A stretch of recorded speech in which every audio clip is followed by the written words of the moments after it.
Bismillahirrahmanirrahim. Assalamualaikum warahmatullahi wabarakatuh.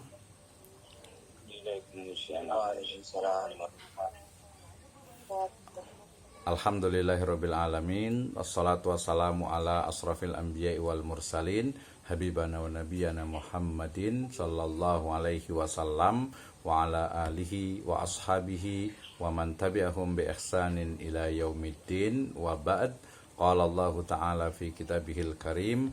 A'udzu billahi minasyaitonir rajim. Bismillahirrahmanirrahim. Ya ayyuhalladzina amanu atiullaha wa atiur rasul wa ulil amri minkum. Fa in tanaza'tum fi syai'in farudduhu ilallahi wa rasulih in kuntum tu'minuna billahi wal yaumil akhir dzalika khairu wa ahsanu ta'wila. Wa qala Rasulullah sallallahu alaihi wasallam fi riwayatin ma min abdin yasri'uhu Allahu ra'iyatan yamutu yawma yamutu wa huwa ghashun li ra'iyatihi illa haramallahu alaihil jannah. Wa qala aidan fi yakni qawaid al-fiqhiyah tasarruful imam ala ra'iyati manutun bil maslahah. Amma ba'd fa inna astaqal hadits kitabullah wa khairal huda hudan nabiyyu sallallahu alaihi wasallam. Alhamdulillah, syukur Allah subhanahu wa ta'ala yang telah memberikan kepada kita kenikmatan iman, Islam dan juga ihsan. Kemudian salawat dan salam sama-sama kita panjatkan kepada junjungan alam habibana wa nabiyana wa sayyidana Muhammadin sallallahu alaihi wasallam, kepada seluruh ahlul baitnya, para sahabatnya serta orang-orang yang senantiasa mengikuti jejak sunnahnya hingga akhir zaman. Saya ucapkan terima kasih kepada DEMA ya, Dewan Mahasiswa dari Sekolah Tinggi Agama Islam Sirajul Falah Bogor ya, untuk memberikan amanah kepada saya berdiskusi bersama terkait dengan isu-isu kontemporer ya, khususnya terkait dengan penambahan ataupun juga kebijakan dari pemerintah terkait dengan pajak menjadi 12% ya. Ini menurut saya langkah yang sangat luar biasa gitu ya, sangat luar biasa sehingga sangat kita apresiasi gitu ya. Apalagi ini adalah kita masih baru satu semester ini ya, ada program studi ekonomi syariah ya. Jadi mungkin tidak terlalu banyak ini yang ikut ya. Dan juga nanti ada hukum keluarga Islam ya.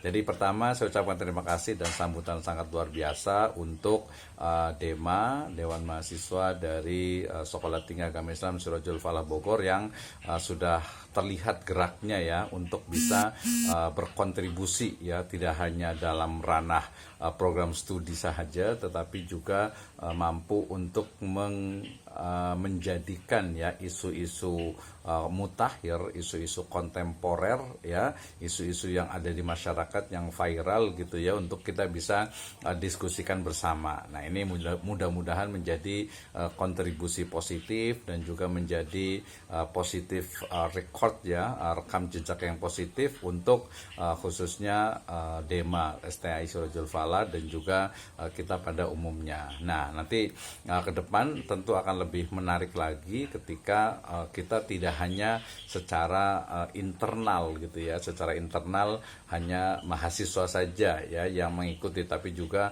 bisa keluar gitu ya, bisa nanti menggunakan Zoom. Kita juga ada Zoom yang yang berbayar, termasuk juga Google Meet yang berbayar juga ada ya dari STI Sirajul Falah. Nanti tinggal bisa hubungi administrasi atau ke saya juga bisa, artinya bisa di live kan di akun YouTube ya, kemudian juga bisa direkord juga untuk nanti kita bisa ulang lagi ya, sehingga ya tidak akan basi, apalagi kita bicara tentang kaitannya adalah dengan Islam. Wah, ini berarti sangat sangat bisa jadi kontroversial, debatable dan menarik ya. Mestinya memang mungkin tidak hanya satu nih ya untuk diskusinya ya, tapi nanti kita akan mengundang yang lainnya. Terima kasih, di sini dari kelas 5C juga sudah hadir ya. Ya, pertama tentu seluruh DEMA ya, seluruh anggota DEMA untuk bisa kita sama-sama diskusi bersama. Jadi nanti mungkin saya tidak lebih dari 20 sampai 30 menit ya.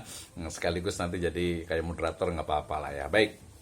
Hari ini kita akan kalau di topik saya ini saya beri judul kontroversi pajak dalam Islam ya. Kenapa? Karena panjang sekali sebenarnya ceritanya ya. Panjang sekali. Saya awali saja dengan firman Allah Subhanahu wa taala dalam surah An-Nisa ya, ayat ke-59 ya, di mana Allah Subhanahu wa taala berfirman, a'udzubillahi minasyaitonirrajim, bismillahirrahmanirrahim, ya ayyuhalladzina amanu, wahai orang-orang yang beriman, atiullaha, taatlah kepada Allah, wa atiur rasul, dan taatlah kepada Rasul, wa ulil amri minkum, dan juga ulil amri di antara kalian. Ulil amri itu adalah ulama dan zu'ama ya, ulama dan juga pemerintah yang memegang ya, ulul amri yang memegang yang disebut dengan amar ataupun juga urusan-urusan dari umat Islam. Fa in tanaza'tum fi syai'in, apabila kalian berbeda pendapat tentang suatu masalah, farudduhu ilallahi wa rasulih ya, maka kembalikanlah kepada Allah, ai ila kitabillah war rasul ila sunnatin nabawiyah in kuntum tu'minuna billahi wal yaumil akhir, jika kalian beriman kepada Allah dan Rasulnya, zalika khairu ahsanu ta'wila, yang demikian itu lebih baik ya dari sisi pemahamannya ya, lebih baik akibatnya juga. Nah, sebenarnya An-Nisa 59 ini saya ingin menekankan kewajiban kita sebagai seorang muslim ya, untuk taat kepada Allah, taat kepada Rasul, setelah itu baru taat kepada lebih spesifik ya, ulama dan juga pemerintah ya. Berarti di sini karena nanti kaitannya, karena kita akan diskusi bersama terkait dengan kebijakan yang datang dari pemerintah gitu ya. Jadi ini yang paling penting dalam Islam dulu. Jadi pondasinya adalah kita wajib taat kepada ulil amri, kepada pemerintah. Nah, tunggu ya, nanti kita akan detailkan. Jadi seperti apa sebenarnya ketaatannya itu ya. Baik, kemudian itu yang pertama. Selain itu sebenarnya banyak sekali ya ayat-ayat yang lainnya yang berbicara tentang ya kita itu wajib taat kepada ya ulil amri gitu ya, ulil amri. Kemudian saya bawakan juga hadis dari Nabi SAW ya, ini riwayatnya Bukhari ya, ma min abdin ya, siapa saja yang diberikan amanah ya, dikatakan yastaro'ihillahu ra'iyah ya, yang diberikan amanah kepada dia dari rakyatnya untuk memimpin ya, kemudian yamut ya, kemudian dia itu meninggal, yauma yamutu wa huwa ghashun li ra'iyati. Jadi siapa saja yang diberikan amanah untuk memimpin ya, kemudian dia itu meninggal dalam keadaan dia itu ghis ya, dalam riwayat yang dikatakan nanti man ghasyana falaysa minna ya, berbuat curang ya, berbuat curang, menipu, korupsi, kolusi, nepotisme, illa harramallahu alaihil jannah, kecuali ya dia akan diharamkan masuk ke dalam surga atau ke dalam jannah. Maknanya adalah ya, seorang pemimpin yang dia itu kemudian meninggal dalam keadaan ya menipu, kemudian juga korupsi, kolusi, nepotisme, tidak amanah gitu ya dalam jabatannya, menzalimi rakyatnya, maka dia itu tidak akan masuk ke dalam surga ya. Kemudian dari sebuah kaedah dari Nabi atau qawaid al-fiqhiyah dari para ulama yang ini sangat masyhur sekali ya di kalangan umat Islam, dikatakan tasarruful imam ala ra'iyati manutun bil maslahah. Jadi kebijakan imam atau kepala negara atau pimpinan terhadap rakyatnya itu harus berdasarkan maslahat. Nah, sesuai dengan topik hari ini yaitu terkait dengan kenaikan 12% ini, apakah ada maslahatnya nih dalam ekonomi syariah. Nah, saya awali tadi dengan begini. Jadi ketika kita bicara tentang pajak gitu ya, hal pertama yang harus dipikirkan atau hal pertama yang harus jadi pertimbangan bagi kita itu adalah ya kewajiban kita ya untuk taat kepada pemerintah, ulil amri ya. Nah, tapi kemudian dalam riwayat yang lainnya dikatakan la ta'ata li makhluk fi maksiatil khaliq. Tidak ada ketaatan kepada makhluk ya di dalam ya bermaksiat kepada khaliq, kepada Allah Subhanahu wa taala. Nah, ketika bicara tentang ketaatan kepada ulil amri itu dasar, itu pokok ya. Nah, tapi kemudian muncul di sana banyak sekali kebijakan-kebijakan terkait dengan yaitu pajak. Nah, sebelum kita bicara tentang apakah kebijakan menaikkan pajak ini adalah maslahat, kita pahami dulu tentang atau definisi dari pajak itu sendiri, gitu ya. Karena dalam Islam sendiri, karena tadi topik kita ini adalah kaitannya atau perspektifnya itu adalah perspektif Islam, maka kita harus pahami dulu tentang pajak di dalam Islam. Lagi-lagi ini juga sangat kontroversi gitu ya. Kontroversi maksudnya tuh banyak sekali pendapat. Kenapa? Karena ya perubahan dari sistem kenegaraan ya, mulai dari kita sebut sebagai misalnya sebagai pemerintahan Nabawi gitu ya, di Madinah, kemudian Khulafaur Rasyidin dengan konsep atau dengan teori kekhalifahannya ya, kemudian setelah itu Al-Muluk ya, kerajaan-kerajaan mulai dari dinasti Abbasiyah, kemudian Umayyah, kemudian nanti seterusnya Umayyah yang ada di Andalusia, kemudian nanti ada Fatimiyah, ada Ayyubiyah ya, kemudian terakhir adalah Utsmaniyah atau Turki Utsmani. Sehingga kemudian berita ataupun juga sejarah yang sangat panjang, sehingga kemudian kita memahami ya pajak dalam Islam itu minimal itu ya ada 3 ya. Yang pertama adalah al-usr ya, al-usr, kemudian yang kedua adalah al-maqs ya, dan yang ketiga adalah ad-doribah. Nah, kemudian tadi oleh moderator sempat disebutkan tentang jizyah ya. Nah, jizyah itu, nah ini pentingnya kita pemahaman yang klasiknya dulu. Saya akan membagi menjadi 2 pemahaman sebenarnya, itu dua istilahnya itu perspektif. Nah, perspektif pertama adalah revivalis ya, perspektif di mana memahami ya satu dalam Islam itu memahami teks kemudian itu menjadi satu hal yang memang kunci, tidak bisa berubah gitu ya. Tapi ada perspektif lainnya juga yang kemudian mengatakan bahwasannya istilahnya revivalis ataupun juga teks itu ada sesuatu atau makna yang bisa dikembangkan ya. Misalnya kalau di dalam hadis dikatakan la ana Rasulullah sallallahu alaihi wasallam sahibal maqs ya. Rasul sallallahu alaihi wasallam itu melaknat ya para sahibul maqs ya, para pemungut maks. Apa itu maks gitu ya, atau al-aqs sebenarnya itu ya.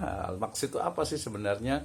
Apakah dia pajak secara umum, atau mungkin nanti banyak tuh yang menafsirkannya. Ada yang menafsirkannya dengan pajak yang memang menzolimi rakyat gitu ya. Ada juga yang mengatakan pajak ataupun pungutan liar yang diambil oleh bukan negara. Itu maks. Itu makna dari la ana Rasulullah sallallahu alaihi wasallam sahibal maks gitu ya. Oke.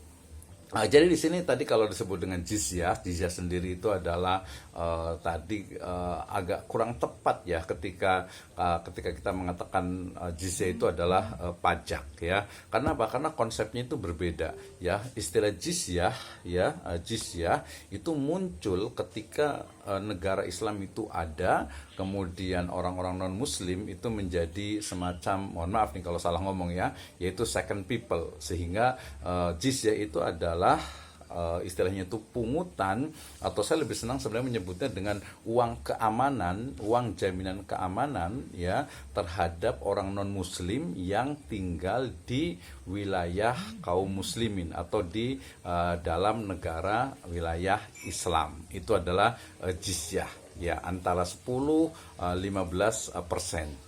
Nah, ini menarik, itu lebih kurangnya. Nah, tapi kemudian tadi kalau umpamanya jizyah kemudian disamakan dengan pajak, tentu saja berbeda. Kenapa? Karena konteksnya jizyah itu adalah untuk negara Islam, dan khusus jizyah itu untuk non-muslim. Itu yang pertama. Jadi berbeda. Sekarang kalau sebenarnya saya juga lebih cenderung ketika mengatakan saat ini sebenarnya tidak terlalu relevan ketika kita bicara tentang negara Islam atau negara non-Islam gitu ya. Kenapa? Karena bentuknya itu berbeda. Kalau kita menyebutnya ya mungkin Darul Ahdi Wasyahadah gitu ya. Ini adalah negara kaum muslimin gitu ya. Nah, ini menarik nih gitu ya, sehingga secara fikih sendiri, dan ini banyak sekali pendapat mengatakan jelas bahwasanya jizyah itu adalah adalah pungutan yang dikenakan kepada non-muslim yang tinggal di negara Islam. Sehingga kemudian kalau disamakan dengan pajak misalnya di Indonesia, ya jelas berbeda. Kenapa? Karena pajak di Indonesia untuk semua umat, baik muslim ataupun non-muslim. Kemudian yang kedua, ya Indonesia ini bukan, dalam tanda petik itu bukan negara Islam, tapi negara kaum muslimin, sehingga berbeda. Seperti itu ya. Ini perlu dipahami. Kemudian tadi kalau saya sebutkan dalam Islam itu ada usr. Usr itu adalah 1/10. Nah, ini juga menarik juga. Jadi kalau lagi viral juga tentang 1/10-an gitu ya. Tapi konteksnya juga usr itu bukan pajak yang dalam artian itu harus dibayarkan kepada semua warga negara. Usr itu adalah ya pajak bagi ya barang-barang yang masuk ke wilayah ya negara Islam. Mungkin kalau ini masih boleh lah agak didekatkan gitu ya, analoginya masih bisa diterima. Jadi ketika ada barang masuk gitu ya dari luar negeri, impor berarti ya, berarti barang-barang impor itu dia pasti dikenakan pajak ya, pasti dikenakan pajak. Nah ini adalah usr. Nah kemudian kalau maks sendiri ya, al-maks gitu ya, itu adalah apa? Adalah pajak ataupun lebih tepatnya itu iuran yang memang kesannya itu ilegal, karena tadi sohibul maks gitu ya, jadi kesan itu agak ilegal. Itu maksudnya tidak berasal dari negara gitu ya. Walaupun kalau pendapat yang lain mengatakan ya tidak, maks itu adalah juga pungutan khususnya yang dikenakan di pasar gitu ya, di pasar tuh, pajak pasar berarti kalau sekarang perkantoran dan lain sebagainya. Nah kemudian ada doribah. Nah doribah ini adalah makna umum dari keseluruhan pungutan yang dikenakan oleh negara kepada rakyatnya, itu adalah doribah. Oke ya, jadi doribah itu bisa dikatakan ya pungutan yang ditarik dari rakyat oleh para penarik pajak. Nah ya, oleh para penarik pajak, oleh negara berarti dalam hal ini. Nah kemudian kita juga mengenal tadi ada kata-kata yang disebut dengan apa? Kharaj ya. Kharaj itu adalah pajak tanah ya. Kalau sekarang kadang ada yang menganalogikannya dengan PBB, pajak bumi dan bangunan. Tetapi kalau kita kritisi kembali, sejatinya ya yang disebut dengan kharaj itu adalah dalam peradaban Islam ya, kita akan menemukan bahwa kharaj itu adalah pajak tanah. Dalam artian itu ketika seseorang yang kemudian tinggal di tanah negara Islam gitu ya, di tanah negara Islam, di mana tanah itu adalah tanah hasil dari apa ya, kita sebut saja futuhat gitu ya, kemudian itu adalah milik negara, kemudian masyarakat tinggal di situ, kemudian maka dia harus membayar kharaj atau pajak tanah gitu ya. Jadi tanah secara khusus, tapi dia bukan yang khususnya itu pribadi ya, milik dari pribadi. Nah ini juga kalau mau dikaitkan dengan di Indonesia juga ya mungkin pemikiran kritisnya juga agak sedikit berbeda. Kenapa? Karena kalau di Indonesia ini kan tanah itu bukan tanah negara. Kalau tanah negara ya nanti kalau bayar pajak ya beda lagi, itu pasti ya, ada hak guna bangunan, hak guna usaha dan sebagainya gitu. Tapi konteksnya itu walaupun ya agak bisa lah ditarik gitu ya, agak bisa ditarik bahwasanya kharaj itu adalah ya pajak bumi dan bangunan gitu ya. Tapi maknanya pada dulu itu adalah sebenarnya tanah dari negara yang umat Islam itu, masyarakat atau warga negara itu tinggal di situ, kemudian membayar istilahnya itu membayar dari sewanya lah istilahnya gitu ya. Nah kemudian kalau sekarang kan misalnya kita beli tanah menjadi sertifikat hak milik ya, kemudian kita juga harus tetap membayar pajak, bahkan paling rajin biasanya itu bayar pajaknya gitu ya. Nah berarti ya ada kesamaan, walaupun di sana ada sedikit perbedaan. Kesamaannya adalah sama-sama pungutan yang diambil atas pemanfaatan tanah. Sementara perbedaannya itu adalah kalau kharaj itu adalah tanah negara, sementara kalau misalnya pajak bumi dan bangunan itu adalah tanah milik pribadi, tanah milik dari istilahnya itu warga negara. Nah ini kan otomatis akan berbeda gitu ya. Nah dari sini kemudian ketika kita bicara tentang pajak tadi itu ya, maka kemudian berarti masuknya yang mana nih? Masuknya kemana dari PPh, pajak penghasilan gitu, atau mungkin PPN gitu. Nah kita tentu saja kembali tadi kepada sejarah dari umat manusia yang cukup panjang ya, sejarah dari umat Islam, kaitannya dengan doribah, ya, pajak dalam Islam, kemudian juga sejarah dari bangsa-bangsa yang lainnya, termasuk yang paling penting itu adalah ya teori perpajakan. Dari mana sih pajak itu muncul sebenarnya? Gitu ya, kita tahu bahwa ketika Andalusia Spanyol itu dibuka gitu ya, ditaklukkan, sebenarnya bukan ditaklukkan ya, sebenarnya lebih tepat itu futuhat ya, dibuka. Kenapa? Karena warga negara di Andalusia sana itu, di Spanyol sana itu, di sana itu merasa apa ya, tersiksa, terzolimi dengan pajak yang begitu tinggi. Mungkin mirip-mirip dengan ketika kita itu dijajah oleh Belanda misalnya gitu ya. Bahkan kalau dijajah itu bukan hanya pajaknya yang tinggi gitu ya, tapi mungkin malah diambil semuanya gitu kan ya. Nah, berarti kemudian bahwa futuhat yang dilakukan dalam Islam itu sejatinya adalah memang membebaskan dari istilahnya itu kezaliman ya, mungkin ke penjajahan dari pemerintah yang mungkin kita sebutnya pemerintah yang dia terlalu banyak mengambil dari rakyatnya. Nah, itu contohnya. Nah, kemudian tadi berarti kita harus baca lagi, kita harus diskusi lagi bagaimana kemudian keuangan negara ya, atau public finance ya, dalam teori kenegaraan itu memang tidak bisa dilepaskan dari yang namanya pajak. Sama ya, ketika kita belajar tentang misalnya tadi keuangan publik gitu ya, keuangan negara gitu ya, kita akan menemukan bahwasanya negara itu ya harus ada utang sebagai elemen dalam ya pengelolaan keuangan. Nah, ini sejarah yang sudah cukup lama, artinya ini sebuah apa ya, bukan tradisi ya, sebuah teori ya, sebuah praktek yang memang sudah terbiasa, sehingga kalau bicara tentang keuangan negara pasti pertama bicara tentang pajak gitu ya, kemudian yang kedua bicara tentang utang.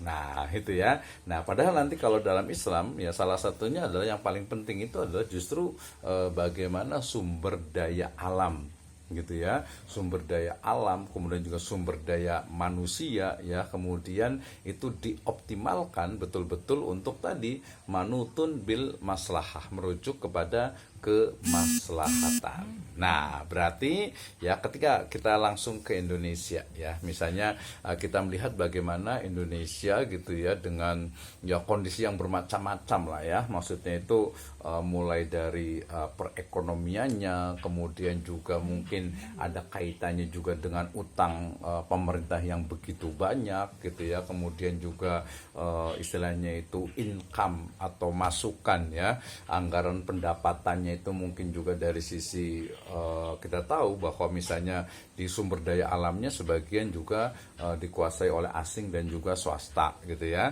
Nah, kemudian sementara BUMN yang digadang-gadang juga secara keseluruhan juga sebenarnya tidak bagus-bagus amat gitu ya, hanya beberapa yang bisa menjadi powerhouse misalnya gitu. Nah, sehingga kemudian merujuk kepada teori tadi bahwa negara itu atau keuangan negara itu harus menjadikan pajak itu sebagai sumber pendapatan utama gitu ya.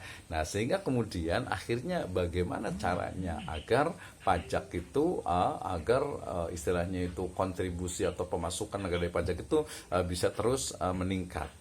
Nah, permasalahannya adalah memang kalau kaitannya dengan ekonomi ini kan banyak sekali ya berita ya, bahwa negara juga memberikan stimulus, misalnya 2 bulan gratis untuk apa, bukan gratis ya, mohon maaf, 50% ya, 50% diskon untuk pembayaran gratis di bulan Januari dan Februari gitu ya. Kemudian juga beberapa juga istilahnya itu tidak semua komoditi itu